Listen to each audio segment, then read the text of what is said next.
After today's recording, you're not gonna see these two dolls anymore. I'm finally gonna say goodbye. Let me turn on the fucking light. I feel like it's a little bit dark in here. I told you the way I really am is that I like to be in the dark all the time. Previously, when I used to be a pothead, I used to be like in the complete darkness all the time. But now, like, the drastic difference between me and my dad is like he likes being outside, or he'll like having the door wide open. And here's the thing, my dad is not like, he's not prey to the mosquitoes. For whatever reason, they do not like biting my dad. They love me. So the mosquitoes do not bother him. I don't like having the fucking window or like the door wide open, allowing all this nasty shit to fly inside like flies. I told you when I had my roommate in Tucson for like a very short amount of time, he had his dog that he would allow to poop outside in the backyard.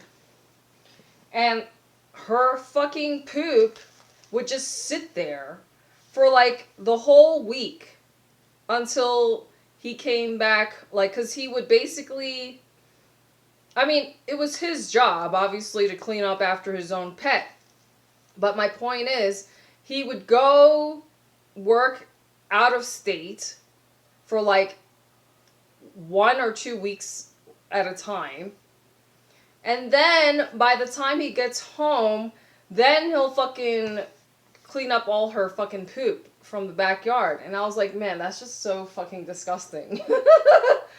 I mean, it wasn't my job to walk his dog, but because I'm such a nice person, like all we agreed upon was that I would allow the dog to go outside, so open the patio door or whatever, the door to the backyard, to let her go outside, do her business whenever she needed to go. That was the only thing I was responsible for.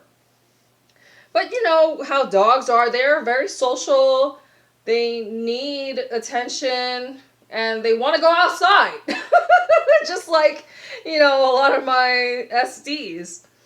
But yeah, so I felt guilty whenever I was his roommate, right? Alone with the dog. Like every time I go outside, I know she wants to fucking come with me. So, and the problem is she's not like a little fucking chihuahua. This motherfucker's 60 pounds and I can barely like lift her up over my head. You know, so she's a big girl, and not just that, like she needs a fucking choking collar. A fucking choking collar.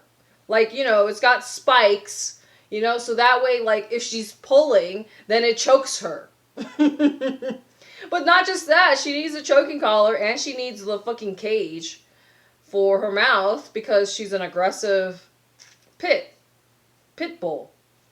So, I don't recommend, like, you know, there's a reason why a lot of landlords do not accept those breeds, because I'm telling you from my own firsthand experience, and that's not the only bad experience that I had, but like, you know, she'll start a fight with other dogs. So it's like, why would you burden yourself with that responsibility? And I think people just like, you know, adopt dogs or get dogs like that breed, maybe because they want a guard dog or have a security, you know, better security. But, you know, it's really, in my opinion, I am not a fan of pit bulls. My friend said something really racist, but I don't want to share it. Anyway, I just think it's funny, like what he said, because it's funny, like what he said. I don't want to say it because it's super racist. I mean, this came out of his mouth, not mine. But my friend is super racist. I told you he's the one who drew that like Nazi fucking thing. But I put that video is only on my Daily Motion, which I do not upload to anymore. Anyway, so that was my experience with the roommate's pit bull. But when I was in Albania, I also met a very, like, the most aggressive pit bull ever. And you would think, because I met that pit bull in Albania first. So you would think that after my first bad experience with a pit bull in Albania would have taught me a lesson, but no. It's because I wanted to give it a shot and see if I was able to handle it. Like, I'm just going to tell you what happened in Albania. I was feeding the homeless dogs because I was bored out of my mind. But there's a lot of homeless animals in Albania. I mean, not just there, but like everywhere. But Albania is like a really big problem there. So I just decided to like make friends with some of the dogs. And basically, I saw the pit bull like establish her dominance. And I was like, man, I had no idea how aggressive they were until, because like she basically, you know, bullied this younger puppy, and just because she was jealous and she wanted to establish her dominance. Really, that's it. Because she saw that I was giving food or my time and energy to another dog, and she was like, nope, that's not happening on my watch. So she basically like bit that puppy, and she pissed on him. You could see the rage in this dog. It was just ridiculous.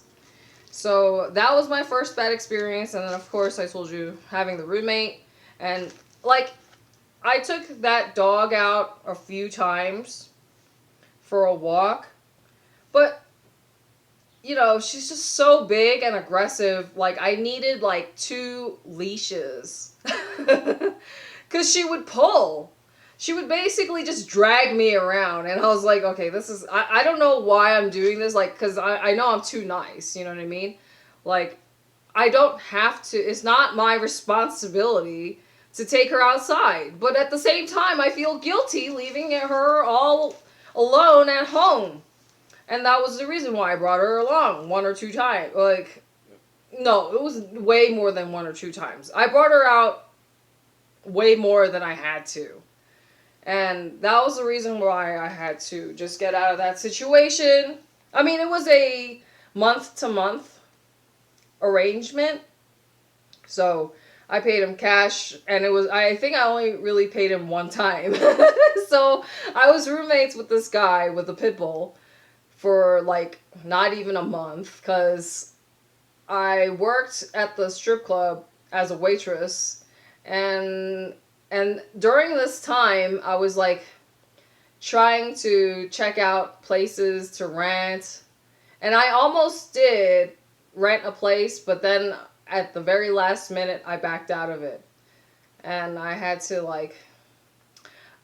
make some threats. Because I discovered that that place was a roach motel, and I just concluded that the whole area is just the problem is just the homelessness, and I feel like homelessness is a really big problem all throughout America, which is why I just want to get the fuck out of America. I told you guys yesterday that video that I saw, you know, because even before I saw this video, I was way into the CT stuff, talking about Agenda 2030, the Georgia Guidestones, you know, depopulation, adrenochrome, etc. So, I mean, when I see stuff like that, where the guy was like, you know, these are the countries that are safe from the Great Reset. Well, first of all, you know, I don't think any place is safe from the Great Reset. Like, I've seen the posters of the Great Reset with my own eyes, okay, in a foreign country. So, I mean, the fact of the matter is, I know my personality. Like, I like traveling, but at the same time, I'm tired of moving. I just want to establish roots somewhere and start a life and finally pursue the things that make me happy. Meaning just having more fun. I don't have enough fun in life. So, because obviously everything costs money, right? And yeah, I know I need money. I need money to do anything. Which is why I'm just doing the same shit every fucking day, and I don't want to complain either. But anyway, this video is getting a little too long, so I have to stop it because I'm scared that this one is not going to upload. I always have to remember to stop the video. And if I don't like how I look, like, okay, you already saw this outfit, I'm wearing all red. So, let me just change. I mean, I can only talk for so long.